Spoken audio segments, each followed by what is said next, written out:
Namaskar and very good evening to all. In ancient times, Indian universities like Takshila, Nalanda, Vallabhi, Vikramshila hosted thousands of students from India and rest of the world, provided them vibrant, multidisciplinary environment, and employ demonstrated the types of great success and large multidisciplinary research and teaching universities could bring. These universities also set the foundation of internationalization of higher education in India by becoming a melting pot of students, faculties, and ideas from different cultures around the world. In the webinar series Education for Life, today's topic is Making Indian Education Global. We have eminent panelists with us. Let me welcome Professor S Mantha, former Chairman AICTE, former Chancellor KL University. Professor Mantha shares his wisdom and experiences through his YouTube channel with the name Dr. S Mantha Speaks Saturday Wisdom. Today is Saturday. We'll be having double advantage of Saturday Wisdom. Today only he has launched another video on Indian bureaucracy. You can find many videos related to technology, society, skilling, education, quality, blah, blah, blah. We welcome Dr. S Mantha. The another panelist is Dr. Pankaj Mittal, Secretary General, Association of Indian Universities, former Additional Secretary UGC. Dr. Mittal has also served as Vice Chancellor of BPS Mahila Vishwavidyalaya Kanpur, first Rural Women University of North India. She is also recipient of President Award in 2017 for digital initiatives in higher education. We welcome you, Dr. Pankaj Mittal. Thank you. With a wide network of more than 42,000 colleges, more than 1,000 universities, more than 11,500 standalone institutions, which are supporting 38.5 million students in India, can be an attractive education hub for international students. Coming to Dr. Mantha, your opinion on the changes that are needed in Indian education system to address today's topic. First of all, like you said, the Indian education system is massive, grown over the time, over a period of time.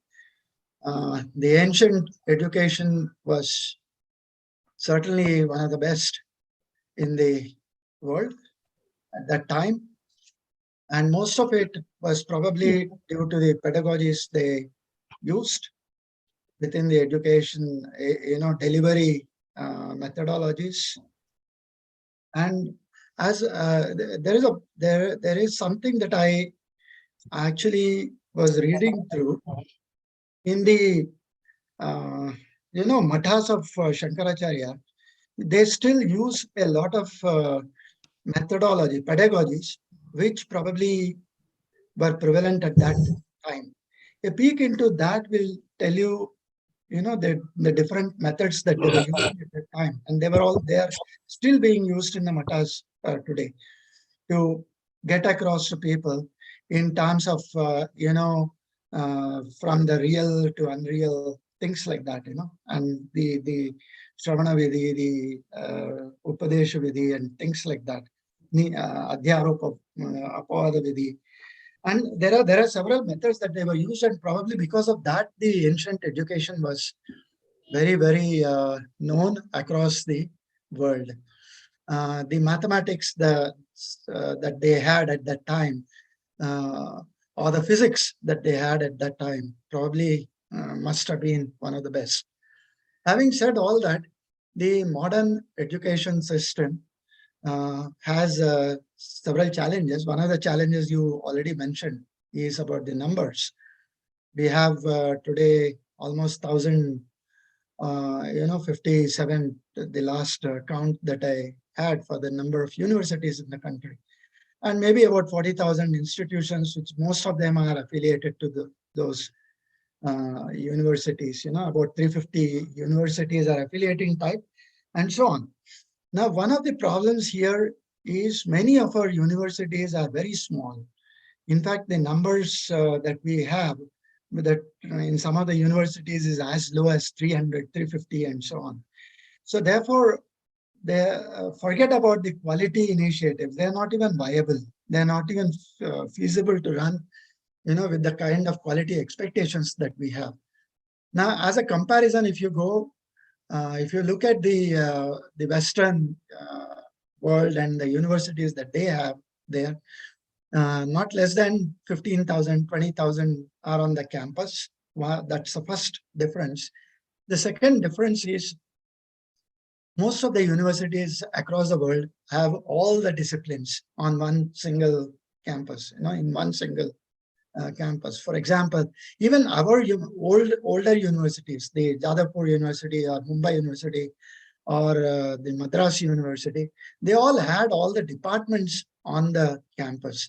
But over a period of time, they connect with the employment and employability and skills and things like that have changed that equation.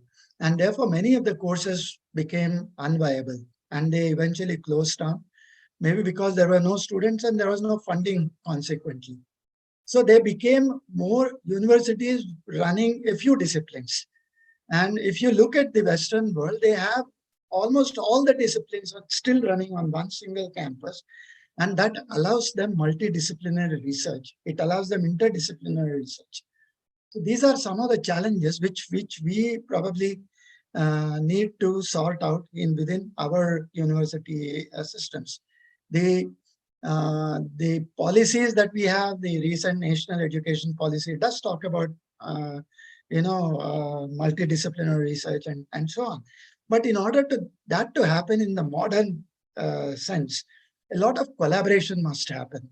And between universities and the industries, between, the institutions and the universities, the collaboration must happen at different levels, at multiple levels. And then probably the best practices would flow into different institutions and things like that. So that is one way of bringing back some of the best practices back into our institutions. Now, there is one other very important part in this is the connect that we seem to have lost between our departments, our systems, and so on. So the digital transformation that we in some way it has been forced upon us by the COVID pandemic. But then that is the way to move forward, and the digital transformation or the collaboration that can happen on a digital platform is massive. So this collaboration that we are talking about between departments, between institutions, between universities, between industries, between the society and so on, can actually happen on the digital platform. So, taking all these things together, there is a lot of internal energy that has been there, accumulated over a period of time, which is useful in order to grow. And the second point is there is a good synergy between some of the institutions, even today, probably the top 10-15% of the institutions, and the changes must flow from there and then get into the larger system that we have. One final issue that I would want to touch is the research component, which also the policies talk about. And if we would want to make any difference in the global world, it's the research that we have. There are three agencies which we are very serious about: the QS rankings, the Times Higher Education Foundation rankings, and the third is the ARW, academic ranking of world universities. Now, if you look at the common parameters between these three, which are very prevalent in our institutions, is research. If you look at the parameters and the weightages that they give to these issues, you will find that 50% of weightage in all the three is for research. And the best of the institutions are there with the best of the research. Now, the best of the institution that we have, Indian Institute of Science, probably figures somewhere around 250, 300 band. The rest of the people in whatever ranking you talk about is way, later than that, maybe into 500, 600 and beyond. So if we want to make a mark in the global world, collaboration is must, research is must, and research of a different kind. A lot of money needs to come into research. A lot of infrastructure needs to be developed for that to happen.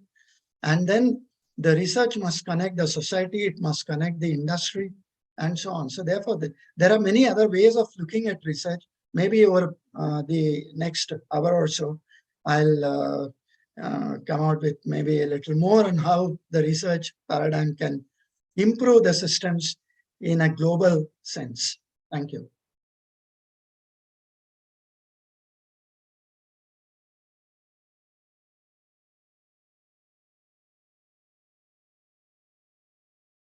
You are muted, Professor Puneet.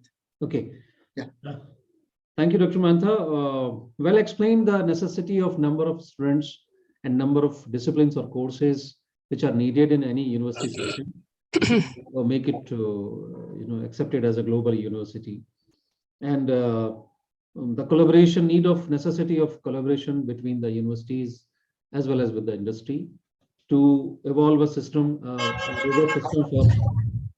good research culture, which can connect the society as well as the industry. So coming to the next question will be on the role of regulator to develop such a system. Before that, I'm coming to Dr. Pankaj Mittal. Your take on the what changes are needed in education system to address today's topic. Okay, thank you, Professor Puneet. As you mentioned, during Nalanda and Takshila time, we used to have a lot of international students, and India was known as a Vishwaguru at that point of time. I do remember that what I have read is that in Takshila, in 7th century AD, something like 2,000 teachers and 10,000 students were there. And these students came not only from the neighboring countries like it happens today, but they used to come from China, Indonesia, Korea, Japan, Persia, Turkey, and to study all kinds of subjects. So, but today the situation is that India has something like 48 to 49,000 students every year. That too, majority is from Nepal, followed by Afghanistan, Bangladesh, some from Africa, that's all. And from developed countries, students are not coming to India. And the number of students which are going out of India is around 8 to 10 lakhs every year. This year itself, more than 2 lakhs have gone to USA. The only, I mean, in one country itself, only more than 2 lakh students have gone. So, and these 8 to 10 lakh students, they are spending the money, I mean, the amount of money which they spend in these foreign countries is equal to the entire education budget of India. So that is the problem, that we are not able to attract many students, but many students are going abroad for the need of quality education. Now, the national education policy did recognize this fact. They did take into account that this is the outflow and the inflow of the students and how to reverse the situation. So therefore, they recommended many things. For example, establishment of foreign university campuses in India. This was pending for a very long time, something like 15-20 years. There was a bill in the parliament. It couldn't come through about operation and working of foreign universities in India. But then the national policy has now recommended, and the UGC is coming out with an enabling regulation to attract foreign campuses in India. So that will, at least in my opinion, will help the Indian students to take foreign education if they wish to take so on the Indian soil. So a lot of money will be spent at least on the living expenses, traveling expenses, and our money will not be going out. The one is that. And second is that we are trying to improve our education a lot, because initially there were no universities in say world university ranking, but slowly, I know that there are none in top 100, but in 200 there are 3, in 500 there are 9. So slowly we are coming into the world ranking. And the UGC came out with a scheme called Institutions of Eminence, in which 10 private and 10 government universities were selected, so that these universities were given higher funding and higher autonomy also, so that they can come up to the level of world level or maybe top 100 universities. So when the students take admission in any university globally or world over, so they first thing they see is the ranking of the university. If the ranking is not good, they don't want to come to that university. Therefore, if our ranking improves, the students will themselves come to the Indian universities. And minded that India is a destination for affordable quality education. If you see the education in UK, USA, it's not affordable, it's very costly. But India will be a destination for affordable quality education, provided we are able to improve our infrastructure, we are able to ease out the visa regulations, similarly the matching of the academic calendar, multiple entry exit, multidisciplinarity, which Dr. Mantha was talking about. Like this, many issues and many recommendations are there in the national education policy. And in times to come, I'm sure that India will become an affordable quality destination for higher education, and we'll see more and more students to India. And we already have schemes like Study in India. The Gujarat government has established a gift city, and in gift city there is no regulation will apply, no UGC regulation will apply. So in fintech area, if you want to establish a university, you can come to the gift city, and even the repatriation of money is allowed in the gift city, which was earlier thought of that it will not be there. I don't know what will come in the UGC regulations in general for establishment of foreign universities, because it has yet to see the light of the day. But in the gift city, it has already indicated that repatriation of money can be there, no conditions attached, so no frills attached. So the universities can come and establish their campuses in India. That is something very big which has happened. Similarly, Study in India program we are running. There are ICCR fellowships. There are many fellowships to attract foreign students to India. Thank you, Dr. Pankaj. You mentioned about affordable quality education. We will rediscuss it, and as well as the Study in India program also. And there will be a separate question on the ranking part. So as of now, the important takeaway is affordable quality education. So coming to Dr. Mantha, you have been a regulator, you have channelized a whole AICTE system, introduced transparency, accountability, and quickness. And for that, you have been recognized as an award to bring e-governance in the education system. As a regulator, what necessary or favorable changes are needed in terms of regulation to enable mobility of international universities in India? That is first part. Second part, in what way curriculum can be redesigned to allow to have international exchange or exposure program during the course or during the completion of the program? And necessarily, the third part is, in what way international universities, rather than establishing a whole big campus, omni campus can be established where part of the course can be studied here, and then remaining part can be learned there in the parent university.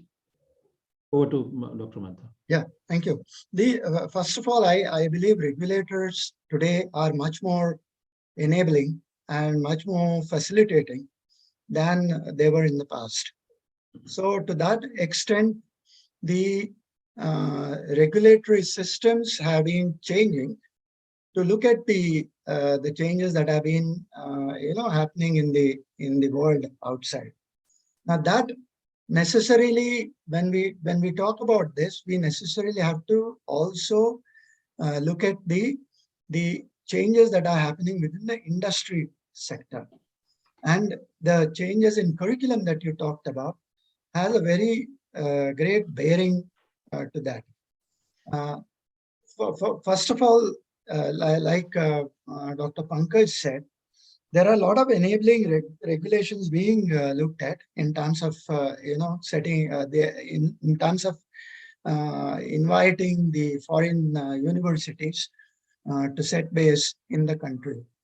So one of the one of the requirements, I mean, some years back, Georgia Tech was supposed to set up a campus in Navi Mumbai in Maharashtra. And there were a few technical issues. There were issues concerned with finances and things like that. But I suppose these are being addressed at this point of time. And I hope those changes will come about within the regulatory space.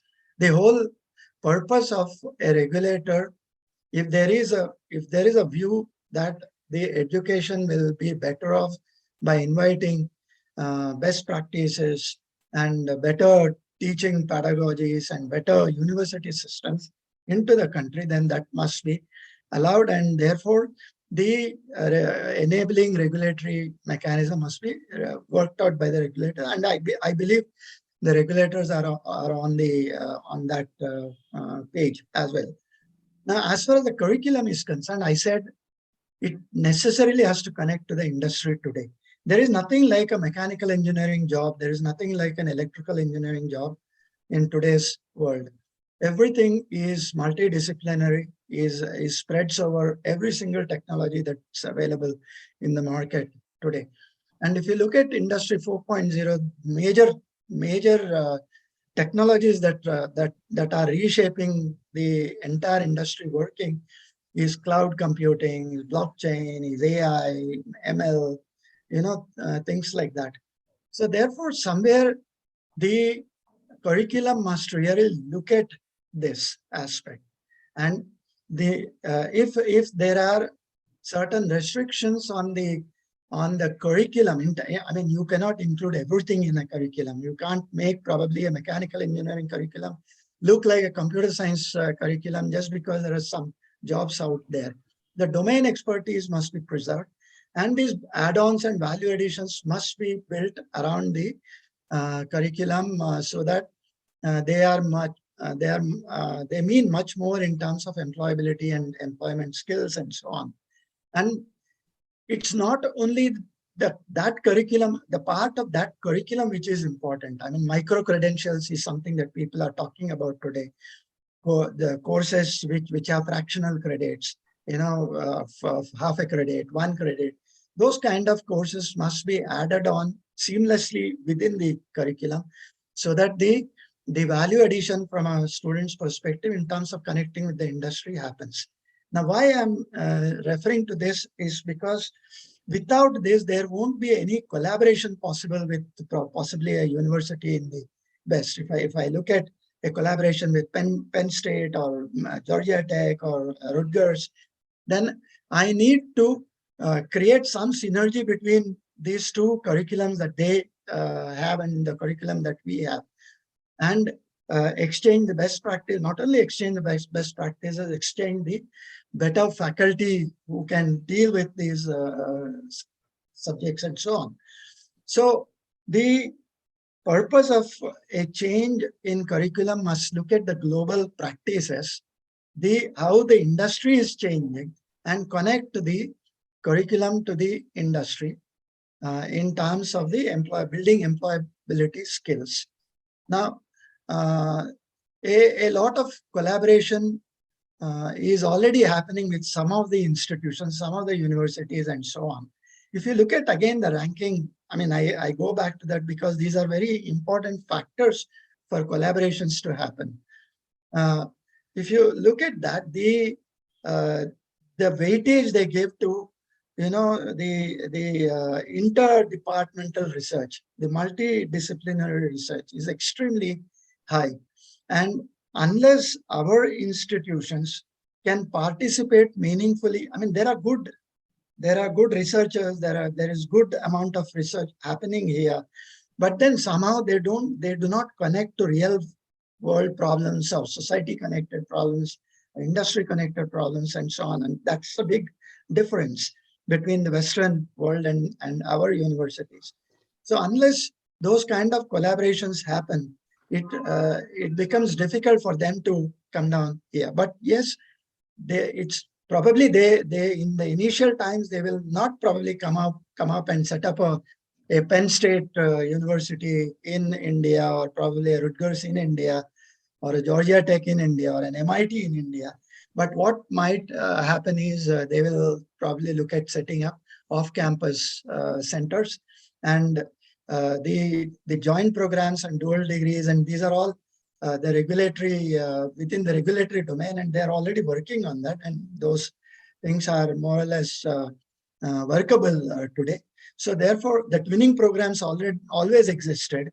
Doing a part of the period here and a part of the time in the other university and so on. So probably people will have to relook at one more dimension where the degrees, of a twinning program offered in India or a joint degree program offered in India, where a large part of the teaching learning process done outside. So probably those things will have to be addressed, but that probably is work in progress. I believe things will improve in terms of attracting foreign institutions on the campus. But before that, attracting foreign faculty on the campus, attracting foreign students on the campus is much more important. It's not that people, it's not enough if a foreign, if a good professor from let's say MIT comes in here and teaches for 1 week's time. That's not enough. The ranking agencies also look at a minimum period of 3 months in order that qualifies to be a part of that ranking mechanism.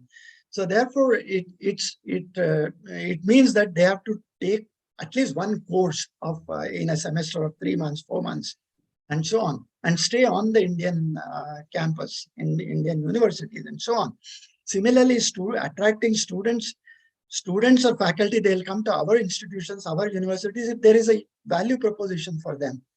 If the teachers can get appropriate, collaboration with a research organization in India, probably they will feel, excited enough to come here. The other point to look at would be the kind of money they would make here. So either it is the money or the professional, qualifications that they can improve. So without both of them being offered here, it's just not going to work here. Similarly, with the students also would look at, like Dr. Pankaj said, they will always look at the kind of ranking the university has, the kind of importance the institution has. Because a degree from here, from such an institution, would be with him for his lifetime, and therefore he would, if a student from US has to come here and study here, he probably would look at a value proposition that he would probably get. Either the institution has to be good, or he gets a very good internship here, or he gets to do research with some of the best of the industries, the multinationals that we have within India in an Indian ecosystem, and so on, or maybe for the sheer value of the cultural, milieu that we provide. So unless these things are taken together and the policies designed, probably things will continue to be what they are. Thank you. Thank you, Dr. Mantha. So faculty is the core to attract students, because institutions are known by the faculty. The contribution made by an individual faculty bring laurels to the institution, and simultaneously the knowledge, wisdom, teaching, trainings, whatever is being imparted to the student through faculty creates value addition for education industry. So well explained, Dr. Mantha. Coming to Dr. Mittal. Study in India program is helping a lot. Government of India has created this single click platform for the purpose of application and to get the details, authentic details of each and every institution. So as told by you that so far from neighboring countries, we are able to attract students. So there are several courses like Ayurveda, yoga, which are USP of Indian education system, or social system rather, I'll say. So in what way we can bring these courses on a bigger platform so that we can attract students, because there are so many people, those who are offering short-term courses for in USA when it comes to yoga and Ayurveda. So your take on that. Thank you, Professor Puneet. I feel that we do have many niche areas where we have the edge, like you have mentioned, yoga, Ayurveda, Indian knowledge system, Indian culture, Sanskrit. So much of knowledge is there in our Vedas, Upanishads, but it is in Sanskrit or Prakrit or Pali, and many foreign scholars are wanting to read it. So we have to do a brand building. We have to do the marketing of what we have. We need not go into the areas where the others are very good, but the areas where we are very good, that we should sort of promote in a big way. And that is what is required, that when we go to education fairs abroad, or when we take our universities abroad to showcase that what we have, we should showcase that what we really have, which none of the people in the world know have, or they know. For example, 21st of June, when it was made an International Yoga Day, the whole world recognized the importance of yoga, which was the contribution of India to the world. So that was because the Prime Minister, or the Honorable Prime Minister of India, he promoted yoga in such a way that International Yoga Day was celebrated by the whole world. Similarly, we have to promote our Ayurveda, we have to promote our Indian knowledge systems, we have to promote our traditional knowledge, our culture. We have to promote all this in a big way by brand building. Now that we are the host for the G20 summit also, and we from AIU, we have proposed to the government to have a U20 also, Universities 20. When the universities from G20 countries come to India, interact with our universities, visit some of the best universities, and say what India is actually, because how India is projected outside and how India is really, these are two different things. So we want the different universities to come to India, and when they come to India, then they say India is different from what we thought it is. So we have to showcase India. So showcasing India, we are a bit bad, because when the ranking comes, and Professor Mantha was talking about a lot of importance being given to research, but a lot of importance is also being given to the reputation of a building, reputation of the university, which is ensured from the academicians and the employers.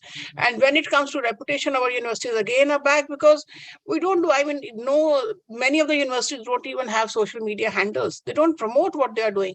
So whatever good things they are doing, that lies within the university, so the world doesn't know about it.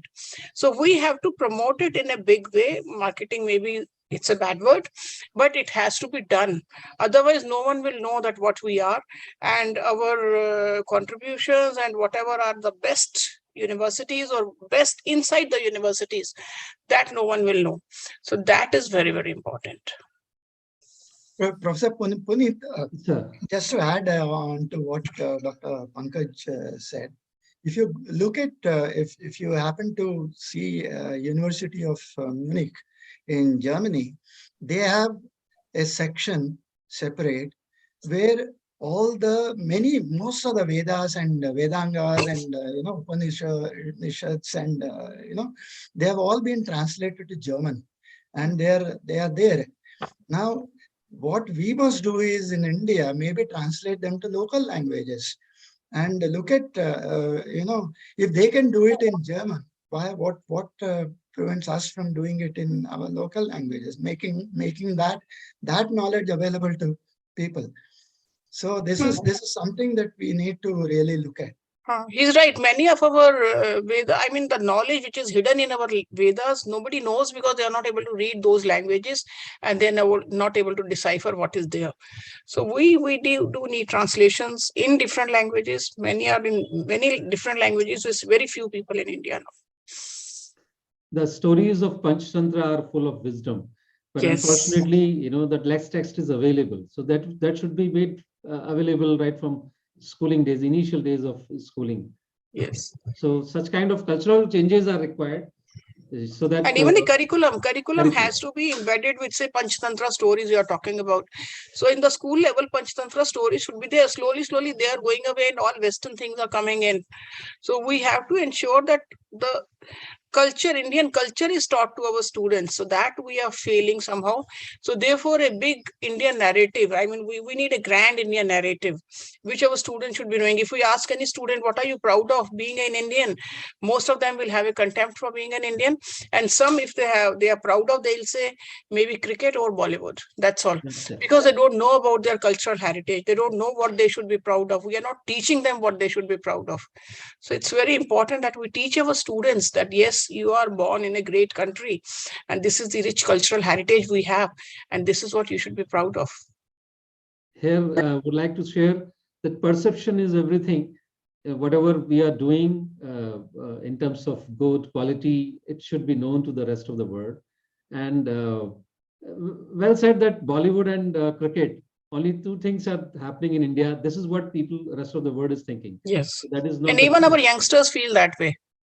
So So we I tell have you to my change. personal experience. I was suffering from respiratory problem, dust allergy especially, and temperature difference allergy. So more than 20 years, I was consuming different medicines, but it was not working. It was just immediate and temporary relief. So I just learned Jalniti and Sutraniti. So it cost me just 50 rupees and just 1 week. And it is vanished. I repeat, it is vanished. Just 50 rupees and 7 days training program I attended because I was unable to find out any solution. So such powerful techniques and tools are there, which are so low cost, so easy to practice and do.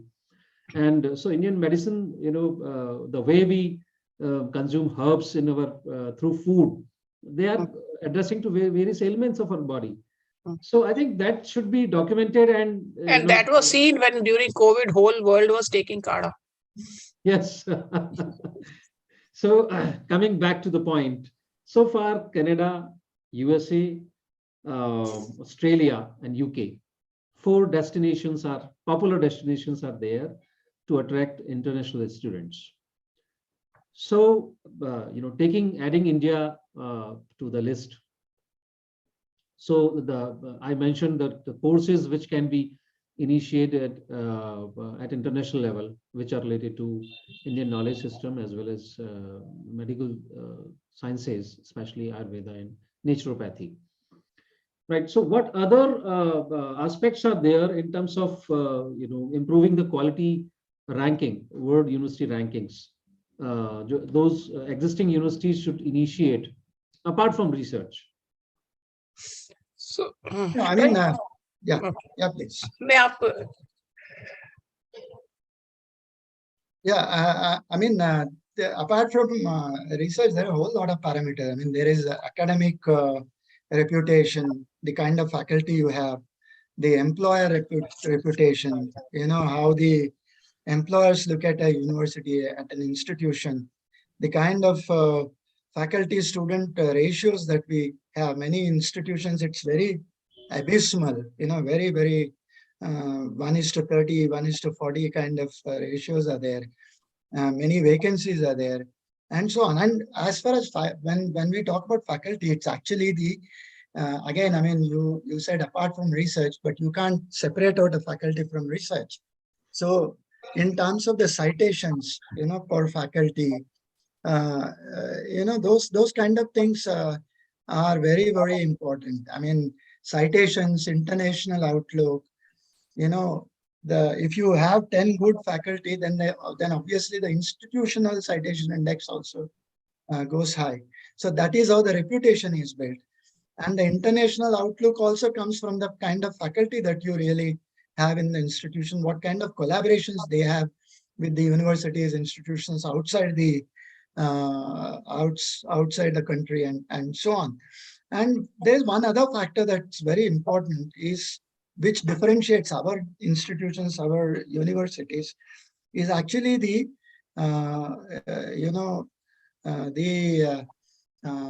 income that the institutions get from the consultancy work that they do with the industry. Now, this is one of a very important parameter in the any ranking agency that you apply to.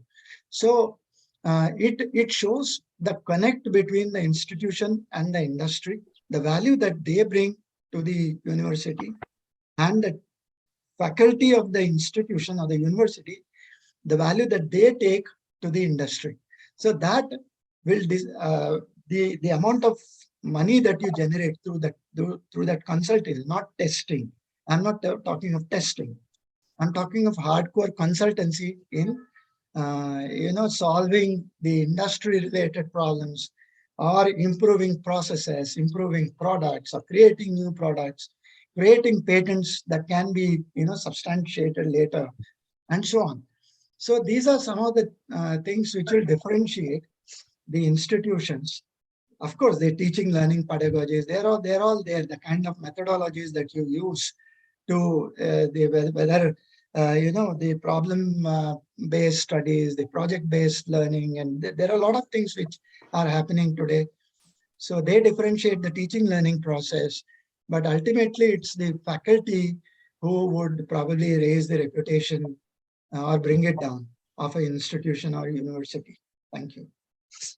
So just to add to what Dr. Mantha said, he has spoken about mostly very big things which should be there. I'll talk of very small things which should be there. For example, the ambience, the ecosystem within the university, how our students are treating the foreign students, how they are talking to them, how they liaison with them, how good is the hygiene and cleanliness in the universities. If the toilets are not very good, obviously the foreign students feel very bad. If the hostels are not very good, they don't feel good. Even the food which they get, we cannot be telling them to keep on eating Indian food and a spicy food. After some time, they upset their stomach and go back. So we have to make sure that the food they get, the ecosystem they get in the universities, the hygiene, the cleanliness, the hostels, the technology, and above all, which even the National Education Policy has also recognized, is the International Students Office. I have seen many universities who don't even have International Students Office. So international students, if they get admitted in the university, they run from pillar to post to solve their grievances. So that is very important. And then again, one more thing, I think most of the students from our country are going to US, UK, Australia, Canada, because whatever money they are spending on their education in these countries, they are able to earn it back through the job visa which they get after they finish their studies. In India, we are not even allowing that. So the students who are coming to India, we are saying that, okay, you complete your studies and go back. You cannot be working in India. Why can't we allow 1 or 2 years of job? We will say that because our students don't get job, how can we allow foreigners to get the job? But without that, foreign students may not come. Without that, even Indian students may not go to USA if that work visa is not allowed to them. So there are many small issues also in addition to the big issues, including flexibility in the curriculum, including multiple entry and exit, including, so many things, mutual recognition of qualifications, so many things, even visa regulations, FRRO, so many things are there which is preventing. Our visas are so difficult to get if somebody wants to come and study in India. That itself creates a lot of problem. So there are both administrative, academic, financial, all sorts of issues are there. So somebody has to sit tight and resolve all these issues. And the universities, if they are private universities, they can be building good hostels and all, but government universities, they don't even have money for making good international hostels. So they have to be funded, because just by making regulations, we cannot be promoting internationalization. Like recently, we increased the percentage of foreign students, which was earlier 15 to, I think, 20. Now, the number of foreign students total, we have around 4 crore students in our country, out of which foreign students are only 50,000, less than 50,000. So which is not even 1%. So if we don't even have 1%, then increasing 15 to 20 is meaningless. So we have to first create facilities so that more and more students are able to come here. They are attractive towards India. We have to do the brand building. We have to do the marketing. We have to create the infrastructure. Without that, just making regulations will not help. We have to create an enabling environment, an enabling ecosystem for foreign students to come to India. Yeah, probably setting up an international students office is extremely important. And dissemination of information. You look at a student applying to any university, standard university in the US, and you go see the process that he goes through and the kind of information he gets. Our websites of the universities need a lot of improvement. They only display data that the university thinks should be there. In fact, it should come. There should be a pull mechanism. From the databases, the data must be pulled, and that transparency factor must come out. And it's only the trust that you build which will bring in people. It's not, like she said rightly, it's not regulations alone that will do the job. It's a lot more than that. So we need to have compelling reasons to attract a student. I mean, somebody is deciding to relocate himself or herself. So those conditions needs to be created in terms of hostel, food facilities, grievance redressal, and social securities as well, and sufficient job opportunities which are at par to the country where he or she is coming from. So that part is missing here in India. So the industry needs to come forward. They need to be aligned with this, because every industry is having either some MNCs having offices in India, or Indian companies having offices in the other or respective countries. So such students can be used or utilized for the purpose of manpower. So coming to the new India policy, the India is emerging as a high-tech infrastructure, digital market, startup hubs are being created. So in what way these buzzwords or upcoming areas can compel international students to come to India? Yeah, I mean, there are several things that need to be done. I mean, it's not that the Indian universities don't do it. The rest of the universities, they are all into providing the most contemporary education. If it is not part of the curriculum, they take great effort in subscribing to those third-party content providers, be it Coursera or edX or Udemy or whatever, to create those, the micro credentials and fractional credits and things like that. But having said that, there are a few technologies that are the most important today, and in fact, many universities are making a conscious effort to build in these technologies into their curriculum. But the only concern that I have is many of the core engineering programs are also being tweaked to resemble like those computer science courses. But that is a concern, because a good mechanical engineer is first a mechanical engineer, and then probably of course there are a lot of technologies that he too requires and so on, but the domain expertise must be there. So coming back to those niche areas, probably AI, then the sub parts of AI like machine learning, your deep learning, and all that is important. Robotic process automation is something that's extremely important because anything that you do today has to pass through robotic process automation. And one simple example is the KYC that we are really talking about. So it's a part of your RPA. And then there is blockchain, there is Internet of Things, there is cognitive computing, intelligent applications, 5G, virtual reality.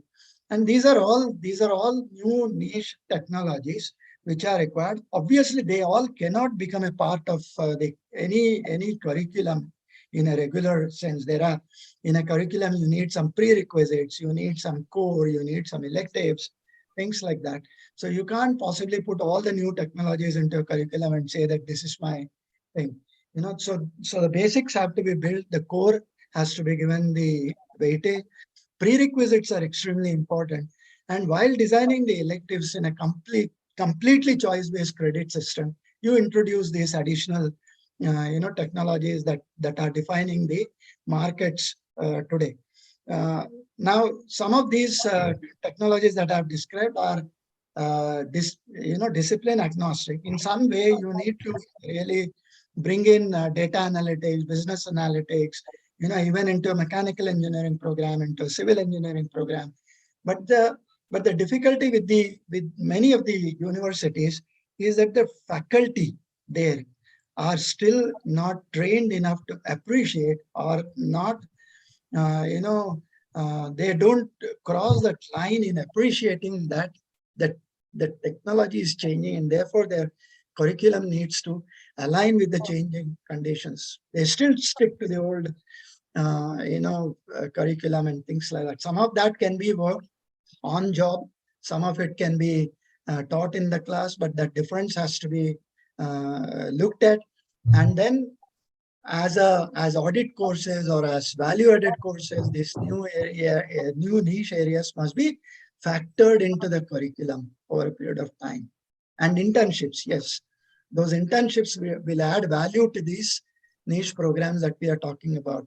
Much of it can be done on a digital platform, in an online mode, but that said, you really need a blended learning, because most of the technologies that I talked about are also hands-on skills required. So therefore, you need not only to add these niche programs, but you also need to connect them with the skills, skill centers and so on. For example, may I add to that? must be connected with the See, when you were talking of NEP, I was reminded of something which happened more than 100 years ago. Actually, it happened. It happened with Einstein, that in 1905, he gave a question paper to his students. And when the teaching assistant saw the question paper, he came running back to Einstein and he said, "Sir, there's something wrong." He said, "What happened?" He said, "There's something terribly wrong, because the same question paper you gave to the same set of students last year also. How can you give the same question paper?" So the Einstein smiled. He said, "Questions are the same, but the answers are different." Why? Because in 1904, Einstein came out with that, we call it Annals of Physics Education, in which he came out with Brownian motion is equal to mc square, relativity, theory of relativity and all, which changed the very paradigm of physics education, and he wanted to see whether the students have read that or not. So the questions were the same, but the answers are different. Similarly, pre-NEP and post-NEP, questions are the same. What to teach, how to assess and evaluate the students, but the answers are totally different, because NEP has made that difference. Now we are talking of flipped classroom learning when we talk of teaching pedagogy. We are talking of using technology for teaching learning. We are talking of regular or say continuous assessment and evaluation, again using technology. We are talking of personalized learning using artificial intelligence. We could not think of otherwise, because in a class of say 80 to 100, we cannot think of having a personalized learning, but we are talking. And we are talking of online education, and this online education is adding a great dimension, especially to the number of international students. So there are many universities who are running online programs in which many international students are enrolling, sitting in their own countries. They are doing the courses of Indian countries, because the complete online programs are now allowed. And apart from that, the new concept of ABC, which is Academic Bank of Credit, in which you can keep on accumulating credits doing courses from various universities, which can eventually be redeemed into a degree. So these are some of the areas which have really changed post NEP, and which do have the potential of making India a Vishwaguru, or the affordable quality destination for education, which we were talking in the beginning. So NEP, of course, has a lot to offer, and I am sure that if NEP is implemented in letter and spirit, we will really become Vishwaguru one day. Thank Probably you. just a little on the lighter side. If you actually look at there are certain universities where they made a sincere attempt to, create questions which look similar in with the earlier years, and the students and the faculty, you really need a mindset. You need a change of, the way you think. And what happened? And the students went on, rampage, and they said the same paper came in, things like that, and even FIRs were filed on the faculty and so on. So this is on the lighter side, but then we need to, both the students, the faculty, the administrators, everyone, the society, we need to change the way we think and the way we probably do things. So thank you, Dr. Mantha. In the beginning, you focused on the need of research, which is useful for society as well as industry. So far, research activities are taking place, but the connect of research with innovation is somewhere lagging. So how can we enhance that culture or how can we address this connecting research to innovation, so that subsequently patents and the possibility of startup, research leading to startup can be there? Yeah. Yeah, I would see there are no easy answers to this, but I'll give you an example of what happens in Germany, which is the probably the best source for innovation and the best of the products that come out and the way they do it, and it's very possible to replicate that model in India as well. There you have two societies. One is a Max Planck Society. The other one is a Fraunhofer Society. And both of them set up institutions, and their mandate is they can set up institutions anywhere in the world. Okay. Now, Max Planck University sets up institutions which do fundamental research, basic research, and they create postulations, they create methodologies and things like that. Now, Fraunhofer Society sets up institutions which use this fundamental research, and their job is to only produce products, create processes, new processes, and so on. In the process, there is a lot of innovation that is happening because they go from the drawing board to the product stage. And this happens by restructuring their university system. What happens is on a let's say 1,500-acre campus, there is a Fraunhofer institution sitting at the center, and all around there are research centers, extension arms of almost all the industries that you can think of in whichever discipline you want. And every product is a multidisciplinary product. It's not just mechanical or electrical or whatever. So therefore, they go to the system level, separate out the entire mechanism into separate units which follow different technologies. And around that technology, they build the prototypes. And then that central institute brings all these prototypes together and creates a product that they're talking about. So their interest is not in publishing papers. That may happen as a consequence, but that's not the aim. Their interest is to produce products, create new processes, improve processes, and things like that. And in this process, what they do is they also have an extension arm which actually actively engages the society and gets their requirements, their needs, and that comes to the drawing board in order to create the new, profiles. So that's how things work. So in this country as well, it's not necessary to set up new institutions and on that pattern. What we need to do is identify some of the best institutions in this country, identify them as the nodal Fraunhofer-like institution, and build the ecosystem around that. In this process, when you are building a certain product, you get to technologies which create several new products along the way. And they create a complete supply chain around the electrical subsystems, along the mechanical subsystems, and so on, along the computer subsystems, and so on. So that is how innovation grows, because now there is a need, and you are meeting the need through the system that you have developed. So that's something that can be easily replicated in India. Thank you, Professor Mantha. I think this is the answer I have never heard from anyone, and this is a very core issue. And I think if any university adopts this mechanism, the problem can be addressed very easily. Coming to again to the same question, Professor Mantha, are you there? Okay, moving to a question which is raised by an audience. The importance of Gurukul system and why Indian education needs it.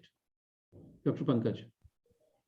See, Gurukul system was where the Shishya and the Guru, they were in one-to-one touch with each other, and not only during the class, it was a residential school sort of a thing, where the student was in the companionship of the Guru throughout the day.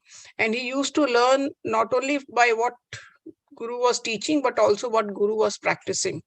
So the Guru used to act as a role model for the teacher. So in today's time, the teachers are not considered as a role model. Many times the students are feeling we are paying to the teacher, so they should be teaching us. So it is sort of a give and take relationship, but it was not there in the Gurukul system. So that was something which again, we call it traditional knowledge system, in which the knowledge was imparted day by day, minute by minute, by actions, by in the class, by the character of the guru, the morality which was given, so everything. So I think Gurukul system was good, but how much it can be experienced today, because at that time the number of students was less and the guru could take personal attention of each other, personal care of each other.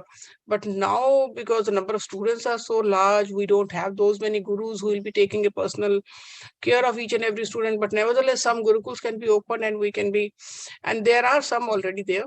But I'm not very sure that whether we can practice it in today's time or not. But the necessity and need cannot be denied. Yes. Right.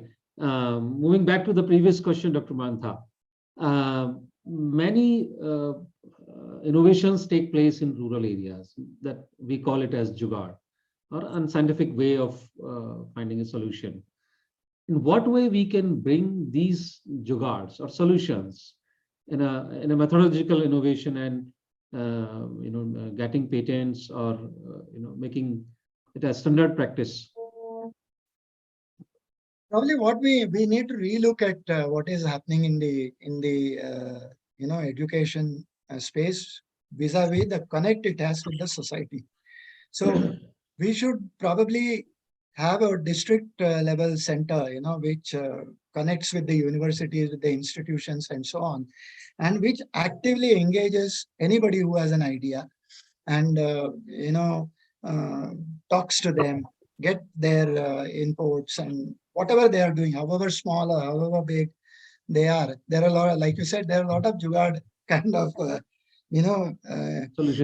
solutions that they create in almost every discipline, and they all go unnoticed because we have this some kind of syndrome where we think only the innovations have to happen through the elite society and things like that. So it's not true, but then the connect with the university system, maybe one of the institutions or maybe a few institutions in that district must be made responsible for this, to go and actively engage the society, look at what they are doing in each of the areas. If they have new ideas, new solutions and to a certain problem, then those must be documented. We seem there are two issues here. We have extremely good ideas, and the implementation part is a little sketchy, it's faulty, and the last mile is never taken care of. And the another problem is we don't document. So if you look at any of the Western innovation that you talk about, that the documentation is extremely well done. Stepwise, every single step, however small it is documented. Now, right through the process. Now here, at the end, somebody tries to document the process that has happened over a period of time, and they miss out several important links in that. So this district level center must lay great emphasis on documenting what is what is happening.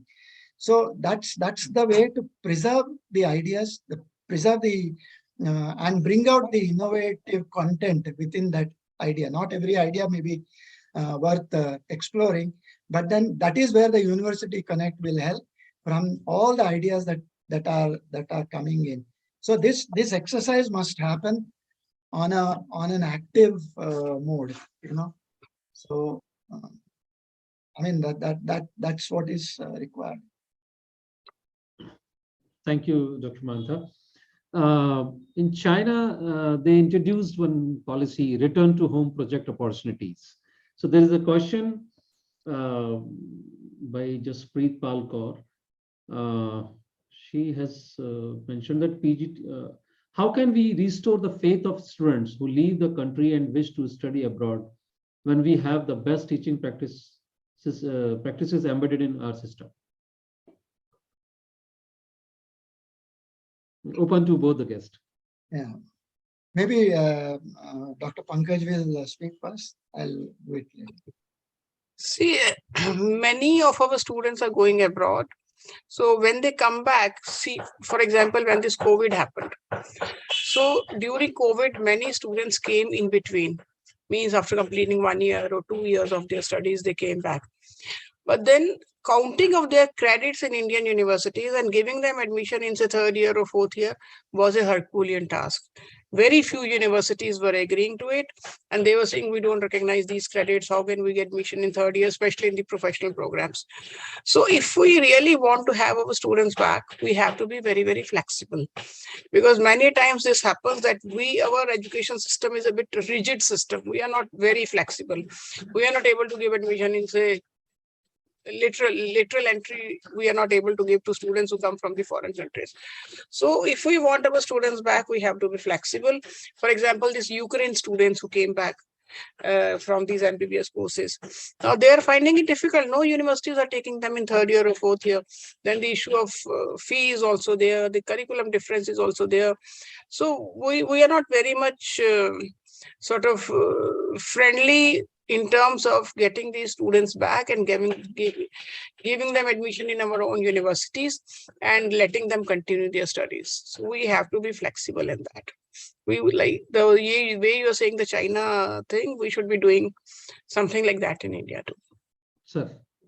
Yeah, I mean, the students who go abroad, essentially for studies in the beginning, they have already looked at least 2 years of a life in the US. And if you make maybe it's my personal opinion, but then what happens is the quality of life is very different, and it's way above what we probably look at here. There are of course differences and things like that. But so 2 years of living there, many of them feel that the systems are much more open, the systems are much more transparent and things like that, and they tend to stay back. And the other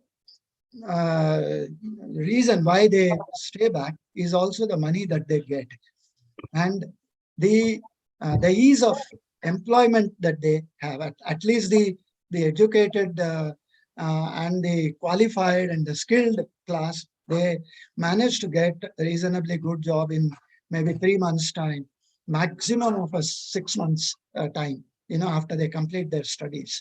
So therefore, these two reasons, they prevent these students from coming back. Now, having said that, it is very, I mean, our government today has opened up several areas, and massive digital push is happening within the country.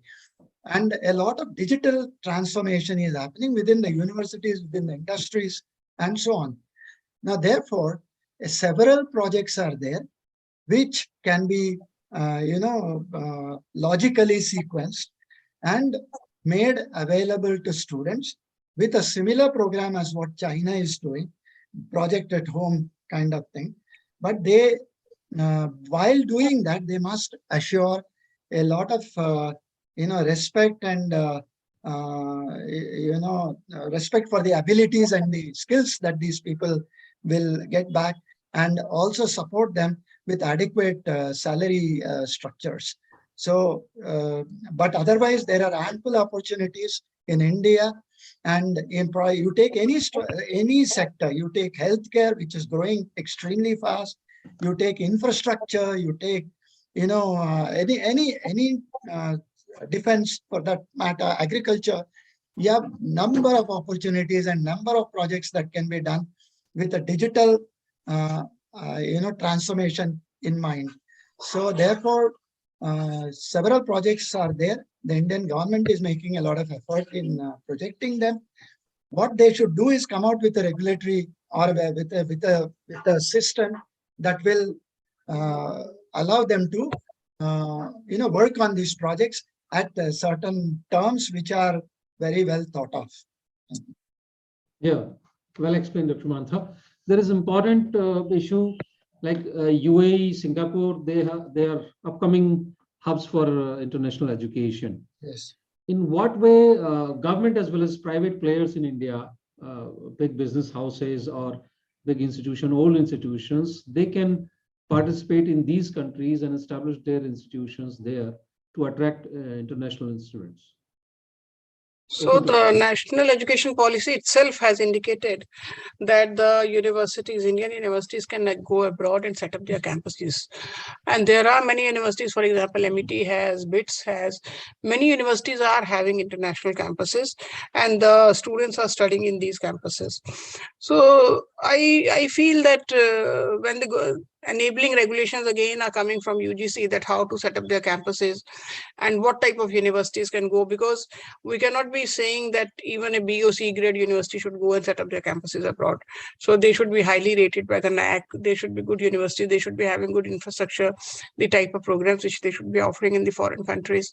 So the possibility of setting up campuses abroad is now increasing, and many universities are thinking of going abroad, as the foreign universities are also coming to India, and then there will be a lot of collaborations between Indian and foreign universities because they are right here on the Indian soil. So the collaborations will be more, and at the same time, Indian universities will be going abroad and setting up their campuses abroad. And at the same time, there are universities like, say, Jindal, which is having so many international faculty. So there are now universities which are appointing international faculty to attract national as well as international students. So things are happening at all levels, especially the private universities are taking a lot of lead. The government is taking a lead, which especially for the government universities, but private universities are making a lot of effort to attract foreign students. Most of the foreign students are in private universities only. There are some like Pune University is having a lot of international students, but many of them, I think 70% of them would be in private universities. Private universities. So government is enabling, helping them, pushing them to. That is why I told you, the government has increased the supernumerary seats from 15% to 20%. But that doesn't help unless we create that type of an enabling environment in the university. Unless we market our education, unless we do the brand building of our universities. So only increasing the percentage of seats will not help, because right now only 0.1% are filled. So 15 to 20 doesn't mean anything unless that 15 itself is not complete. Right. And having a campus at Dubai or Singapore, the fee in comparison to India as well as USA or UK, it lies somewhere in between. So affordable education tag is also addressed. Yes. Your take on this particular issue, Dr. Mantha? I mean, the foreign campuses have been, institutions have been going abroad for at least a decade now. They see an opportunity to set up an institution mostly as a business proposition.